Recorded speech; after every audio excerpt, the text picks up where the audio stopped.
Hello students, you are most welcome in my YouTube channel ICSC Java 100%, where I am covering full syllabus free of cost for class 9th and 10th of ICSC board students. Let me see dynamic initialization. Before going to start, once again I want to say you that you subscribe my channel and press the bell icon. In this regard you can get my latest video. Let me see dynamic initialization. What is dynamic initialization? When the variable is initialized during the execution time of the program is called dynamic initialization. When a variable is initialized when the program start execution means after compilation, when the program execute, at that time when the variable is initialized, that is called dynamic initialization. For example, int abc equal to 5 b equal to 10. This is initialized before the execution of the program, and this one c equal to a plus b, value of c will be 15 during the execution of program. That's why this line is known as dynamic initialization. This is the comment I have written. I will tell you what is comment. Any formula means it is a formula. Suppose you are writing an expression v equal to u plus a into t. This is also dynamic initialization. Means it contains mostly the formula. The variable is initialized during the execution time of program, means after compilation when the program execute, at that time when the variable is initialized, that is called dynamic initialization. Expression. Now what is expression? Expression is collection of variables, operators, constants. Variable, operators, constants is called expression. Like 5 greater than 3, t equal to 5 plus 4, b equal to 4a plus a into t. These are the expression. Anything like initialization int a equal to 10. This is also an expression. Assignment expression. This is relational expression. Mathematical expression. When the logical operator is used, that is logical expression. So what is expression? It is collection of variable, constant, operators are known as expression. Such kind of definition is asked in the section A. That's why I am covering these small topics and their definition, that you should cover all.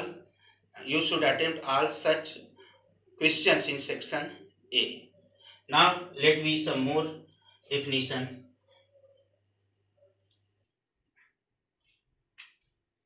Next topic is block.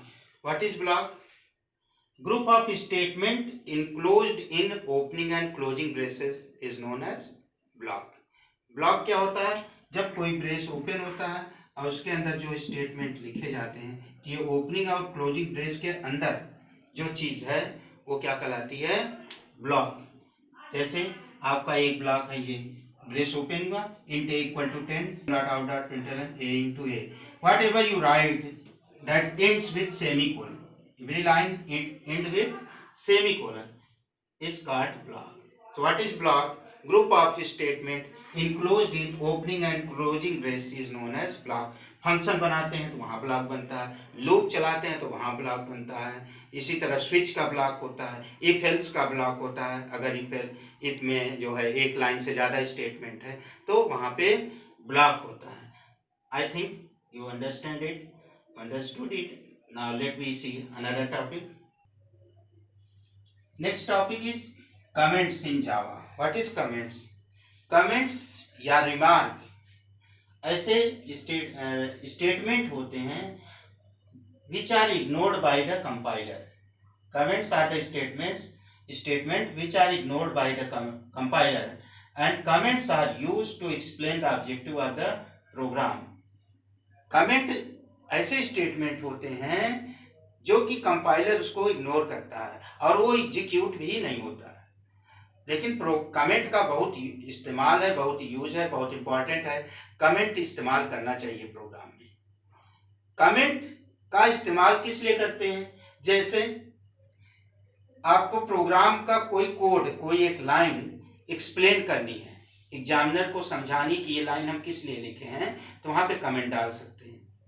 या बहुत बड़े software जब बनाते हैं तो वहाँ पे company का नाम और ऑब्जेक्टिव, प्रोग्राम का ऑब्जेक्टिव क्या है, ऑथर कौन है, कौन सी टीम मिलकर बना रही, उन सब के नाम, वो सारी डिटेल्स कमेंट लाइन में डाली जा सकती है। तो आपके कोर्स, आपके जो प्रोग्राम तो आपको छोटे बनाने हैं, तो उसमें आप ज़्यादातर कमेंट इस्तेमाल कर सकते हैं। अच्छे मार्क्स लाने के लिए कमेंट इस्तेमाल करना चाहिए। तो 3 तरह के कमेंट इस्तेमाल होते हैं जावा में। पहला है सिंगल लाइन कमेंट, जिसका जो फॉरवर्ड स्लैश लाइन होती है वहाँ पे लिख देते हैं, ठीक है। जैसे मान लीजिए कोई लाइन आपने प्रोग्राम लिखा v equal to u plus a into t. अब यहाँ पे आप एक्सप्लेन कर सकते हैं कि to find the velocity, to find the velocity. ये जितनी लाइन लिखेंगे उतनी बार ये कमेंट लिखा जाएगा। मतलब सिंगल लाइन के लिए होता है, किसी एक लाइन को एक्सप्लेन करने के लिए इसका इस्तेमाल किया जाता है, सिंगल लाइन कमेंट। दूसरा है मल्टी लाइन कमेंट। मतलब इसमें चूंकि हर लाइन में कमेंट लगाना पड़ेगा, यानी आपको कोई लाइन आपने और लिखा तो वहां पे भी आप कमेंट लिखेंगे जो लिखना होगा। तो अगला है आपका मल्टी लाइन। इसमें एक लाइन से ज्यादा आपको लिखना है, जो भी लिखना हो उसको आपने लिख दिया और फिर फॉरवर्ड स्लैश से इसको क्लोज कर दिया, ये मल्टी लाइन कमेंट हो गया। तो इसका ज़्यादातर इस्तेमाल आपको प्रोग्राम का ऑब्जेक्टिव और कंपनी नेम, ऑथर नेम, ठीक है, ये सारी चीज़ें पूरी लिखनी हो तो वो कमेंट लाइन का इस्तेमाल करते हैं। ये ज़्यादातर पर्टिकुलर लाइन को एक्सप्लेन करने के लिए होता है।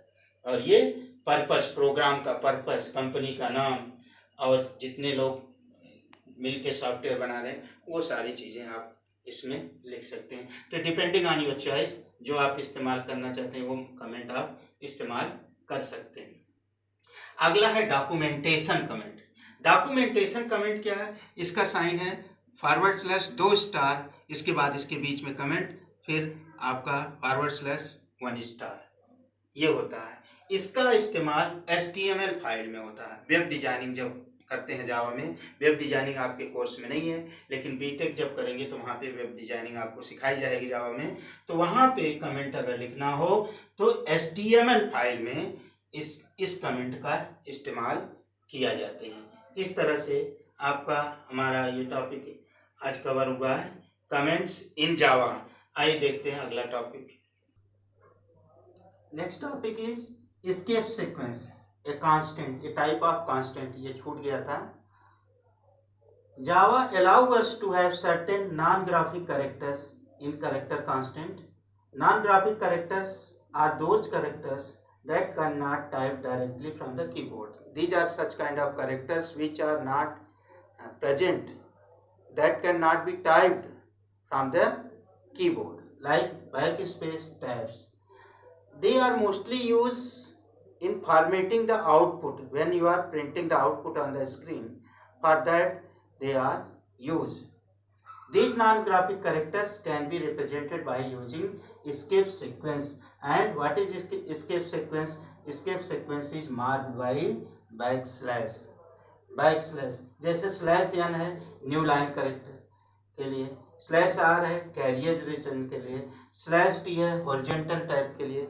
इसमें सारे यूज नहीं हो पाते हैं, या आप हायर क्लास में जाएंगे तो पढ़ेंगे, जिसमें से स्लैश n स्लैश t आपका, लेकिन ये याद करना पड़ेगा कौन सा किसके लिए इस्तेमाल होता है। जैसे एक बार आया था स्लैश n किस लिए होता है? न्यू लाइन के लिए। आउटपुट में जब आप नई लाइन में आउटपुट चाहते हैं तो वहाँ पे स्लैश n इस्तेमाल होता है। स्लैश t हॉरिजॉन्टल टाइप के लिए, जैसे हम दिखाते हैं आपको कि कैसे आप इस्तेमाल करते हैं इसको।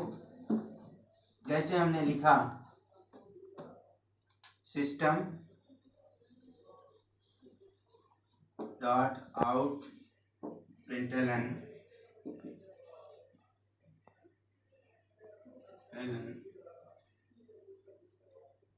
Ram /n Singh.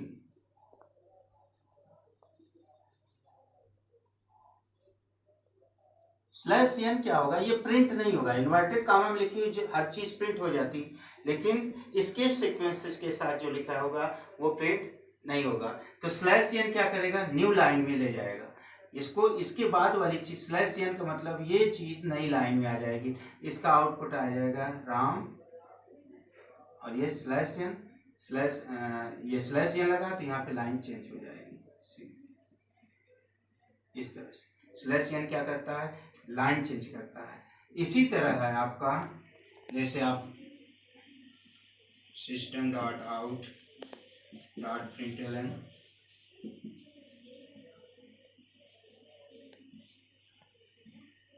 name /t class /t क्या है, हॉरिजॉन्टल टैब लगा देगा। मतलब इसका आउटपुट क्या आएगा, नेम आ जाएगा, और टैब जितने पे सेट होगा आपका उतने पे दूर पे ये क्या दिखाई देगा, क्लास। इस तरह से आउटपुट आएगा। तो जब आप प्रोग्रामिंग करेंगे तो आपको कभी प्रोग्राम आएगा ऐसे सिक्वेंसली प्रिंट करने के लिए कि नेम के नीचे नेम और क्लास के नीचे क्लास प्रिंट हो, तो वहाँ पे इसका इस्तेमाल system.out.println में इस्तेमाल करेंगे। system.out.println हमने बताया कि प्रिंट और प्रिंटलन एक मेथड है, बिल्ट इन मेथड है जो आउटपुट दिखाने के लिए होता है। प्रिंट और प्रिंटलन ये क्या है, मेथड है। सिस्टम एक क्लास है, आउट उसका ऑब्जेक्ट है, और प्रिंटलन और प्रिंट दो मेथड इस्तेमाल होते हैं। तो एक होता है प्रिंटलन। प्रिंटलन क्या करता है, नई लाइन में प्रिंट करता है। जैसे हमने लिखा system.out.println हमने लिखा नेम, फिर लिखा हमने system.out.println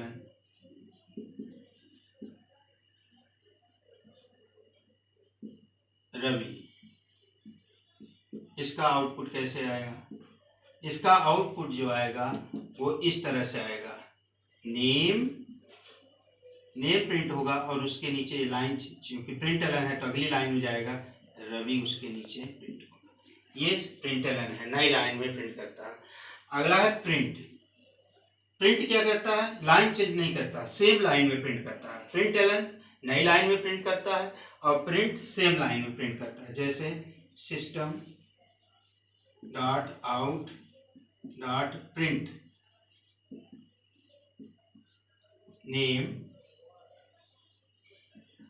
फिर आपने दूसरा स्टेटमेंट लिखा, स्टेटमेंट system.out.print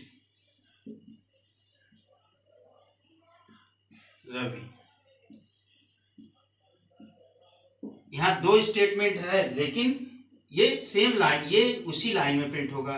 किसका आउटपुट आएगा, नेम, फिर उसी के सामने रवि, सेम लाइन में आउटपुट आएगा। ये प्रिंट और प्रिंटलन में डिफरेंस है। डिफरेंस पूछा जा सकता है कि प्रिंट और प्रिंटलन मेथड में क्या डिफरेंस है, कि प्रिंटलन नई लाइन में प्रिंट करता है, नेक्स्ट लाइन में आउटपुट देता है, और प्रिंट सेम लाइन में आउटपुट देता है। आज के लिए बस इतना ही। Student, you are requested to subscribe my channel and press the bell icon to get the latest video. Thank you.